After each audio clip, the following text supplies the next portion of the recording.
85 জনকে নিয়ে নতুন কমিটি গঠন করেছি এবং এই কমিটির মধ্যে আমরা বিগত সম্মেলনে যে কমিটি করেছিলাম 97 জনকে নিয়ে, কেন্দ্রীয় কমিটির নির্দেশ মতো এবার আমরা 85 জনকে নিয়ে কমিটি করেছি। এই কমিটিতে নতুন মোট এসছে 19 জন, এসটি 22 জন, এসসি 13 জন, সংখ্যালঘু 4 জন, ওবিসি রয়েছে 11 জন এবং আমাদের রাজ্য যে সম্পাদক মন্ডলী আমরা 23 জনকে নিয়ে করেছি।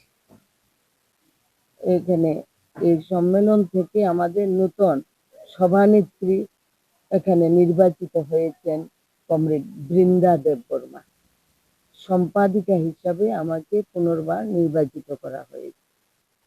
আমরা এই সম্মেলনে আমরা যে আলোচনা 2 দিন ব্যাপী যে আমাদের আলোচনা হয়েছে, সেই প্রতিনিধি আমাদের 30 জন প্রতিনিধি এই সম্পাদকীয় প্রতিবেদনের উপর আলোচনা করেছেন।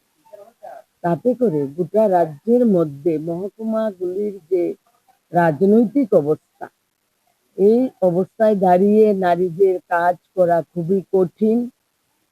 এখানে নারীদের কোনো ঘটনা, নারী নির্যাতনের ঘটনা নিয়ে প্রতিবাদ করতে গেলে থানায় পারমিশন পাওয়া যায় না, বিক্ষোভ মিছিল করা যায় না, এই বিষয়গুলি উঠে এসেছে।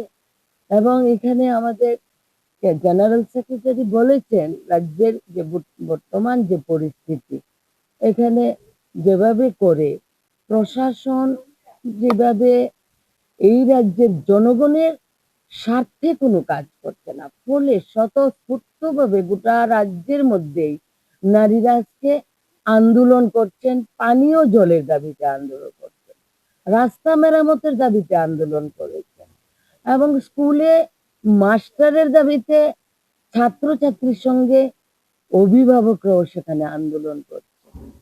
এই যখন অবস্থা, সেখানে নারী সংগঠনকে খুব চ্যালেঞ্জ নিয়েই কাজ করতে হচ্ছে এবং আমাদের এই সমাবেশকে আটকানোর জন্য নানা ধরনের প্রশাসন সেখানে সরকারের নির্দেশ মতো, শাসক দলের নির্দেশ মতো আমাদের সমস্ত পারমিশনের কাগজ যে আমরা পেপার দিয়েছি সমস্ত বাতিল করে দিয়েছেন। লাস্ট মুহূর্তে প্যারাডাইস চমুনিতেও বাতিল করে দিয়েছেন। ফলে অনেক হয়রানি হয়েছে আমাদের যারা সাধারণ, গোটা রাজ্য থেকে, পাহাড় থেকে, কাঞ্চনপুর থেকে, ছামনু থেকে, করবুক থেকে, চেলাগাং থেকে, সাব্রুম থেকে, সমস্ত মহকুমা থেকে মহিলারা এসেছিলেন জনসভা।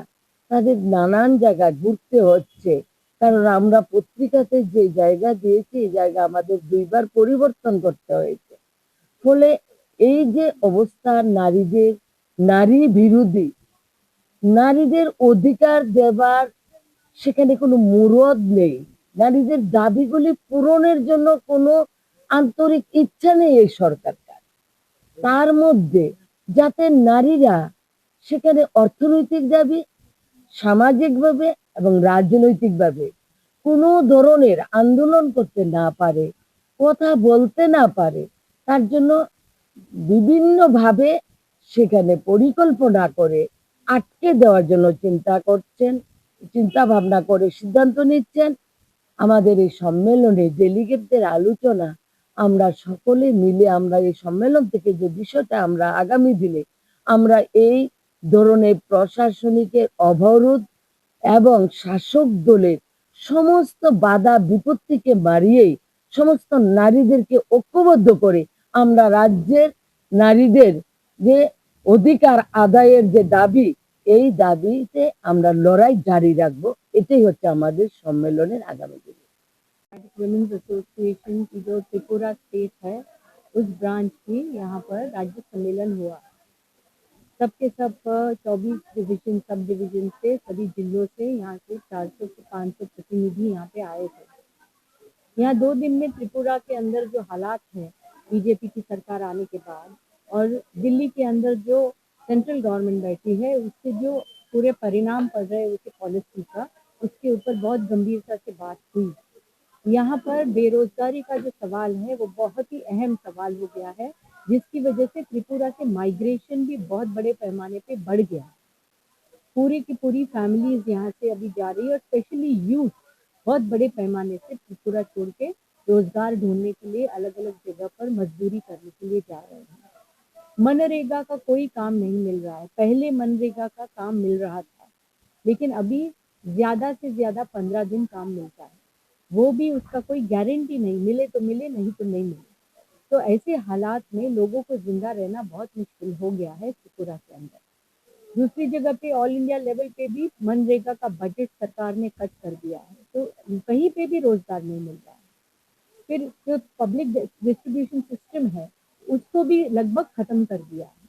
मोदी सरकार ने उसके ऊपर पिछले बजट में कोई भी एलोकेशन, जीरो एलोकेशन राशन के लिए किया है।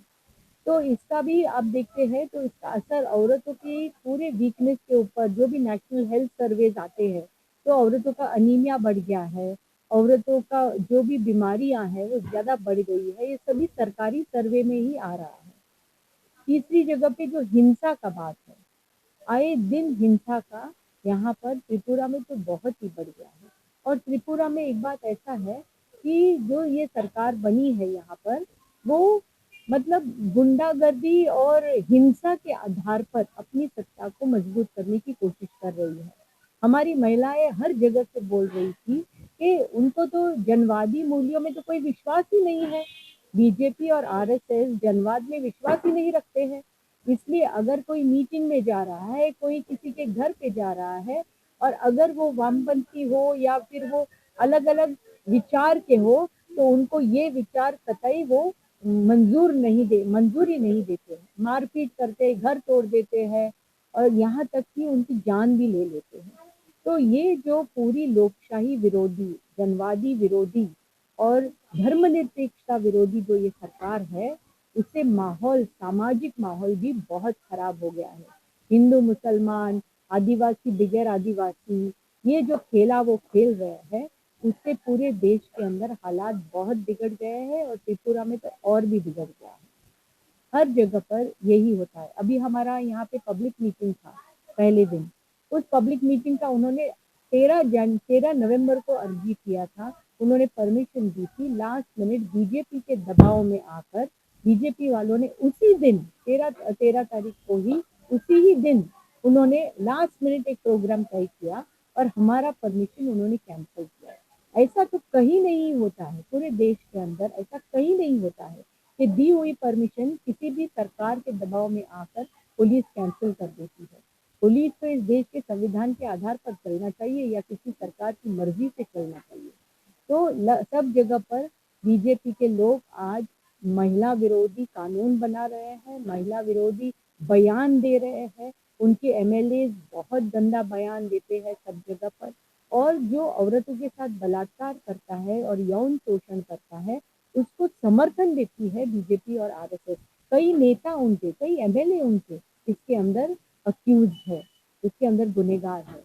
तो इसलिए महिला समिति ने तय किया है त्रिपुरा के अंदर इसके ऊपर आगे के दिनों में हम आंदोलन बनाएंगे ज्यादा मजबूती से, क्योंकि आदिवासियों के पूरे कानून उन्होंने बदल दिए हैं।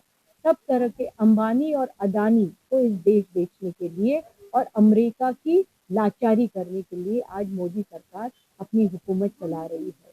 ये हमारे सबके लिए एक बहुत शर्म की बात है, भारत के लिए बहुत शर्म की बात है कि ऐसी सरकार गद्दी पे बैठी है। तो इसके खिलाफ हम लोग आवाज उठाएंगे आगे के दिनों में।